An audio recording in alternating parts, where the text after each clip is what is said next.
ఆంధ్రప్రదేశ్లో భారతీయ జనతా పార్టీని మొట్టమొదట బీసీలకు సంబంధించి వైఎస్ఆర్ కాంగ్రెస్ పార్టీ మీద విరుచుకుపడింది. గతంలో ప్రభుత్వంలో ఉన్నప్పుడే బీసీలకు దాదాపు 100కి పైగా కార్పొరేషన్లు ఇచ్చేశారు అప్పుడు జగన్మోహన్ రెడ్డి.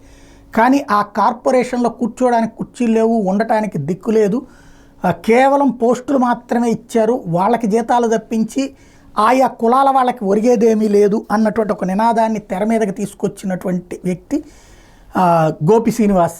అయితే అతను స్టార్ట్ చేసినటువంటి ఉద్యమం ఏదైతే, ఇతను భారతీయ జనతా పార్టీకి సంబంధించినటువంటి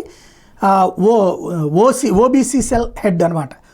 ఇతను రొంగల గోపి శ్రీనివాస్ తీసుకొచ్చినటువంటి ఇది రాష్ట్ర వ్యాప్తంగా 3 అతి భారీ కార్యక్రమాలు చేశారు. భారతీయ జనతా పార్టీ అంటే జనం ఎవరు పట్టించుకోరు, అందులో బీసీల్లో తెలుగుదేశం పార్టీ పట్టుందంటే 20,000 మంది కార్యకర్తలని ఒక దళంగా తయారు చేసుకొచ్చాడు ఈయన. అయితే సమస్య ఎక్కడ వచ్చిందంటే, ఈయన కొప్పుల వెలమ, ఈయనని తూర్పు కాపుకి సంబంధించినటువంటి కార్పొరేషన్లో వన్ ఆఫ్ ద డైరెక్టర్గా వేశారు, బోర్డు మెంబర్ కిందన. ఇది ఆ కులాల గ్రూపులలో ఇట్లాగ దొంగ మోసంతో వచ్చాడని అతని మీదన పోస్టు పెట్టేదాకా అతనికి తెలియలే. తూర్పు కాపు కార్పొరేషన్లో తన పేరు పెట్టారు, తన కొప్పులు వెలమైతే. అసలు వాస్తవంగా నామినేటెడ్ పదవులు ఇప్పుడు మనకి ఇన్ని వస్తున్నాయ్యా, మీ విభాగాల నుంచి ఎవరి పేరు చెప్తారు అని అడగాలి కదా. ఇప్పుడు ఎమ్మెల్యే పేర్లు ఎవరికి చెప్దాం, ఎంపీ పేరు ఎవరికి చెప్దాం అన్నది పెద్ద ఎత్తున చర్చ జరిగింది కదా. 10 ఏసి 20 ఏసి 30 ఏసి మీటింగులు జరిగినాయి కదా. కేంద్ర పెద్దలు కూడా వచ్చి మాట్లాడారు కదా, ఒక ప్రొసీజర్ చూపించారు కదా ఆంధ్ర బీజేపీకి.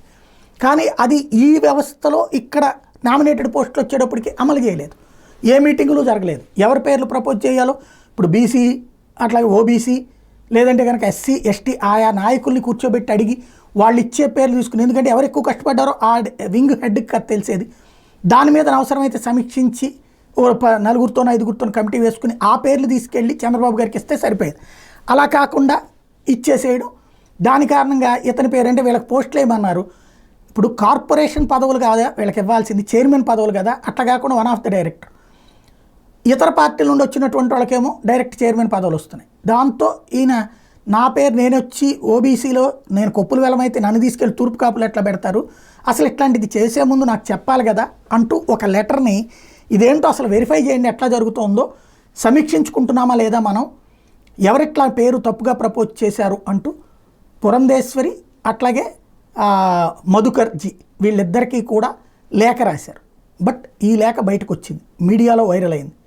ఇటు గోపి శ్రీనివాస్ ఇవ్వలేదు, అటు మధుకర్జీ ఇవ్వలేదు, పురంధేశ్వరి ఇవ్వలేదు. మరి ఎక్కడి నుంచి వచ్చింది బయటికి వచ్చింది. ఇప్పుడు అది గందరగోళం. దాంట్లో అతను పేర్కొన్నటువంటి పదాలు వాళ్ళ పార్టీలో ఇంటర్నల్ ఇష్యూ, కానీ అది పతాక స్థాయికి చేరి మీడియాకి ఎక్కింది. ఇది అతని మీద జరుగుతున్న కుట్ర లేకపోతే ఇష్యూ వేరేగుందా ఏంటనేది తెలియాల్సి ఉంది.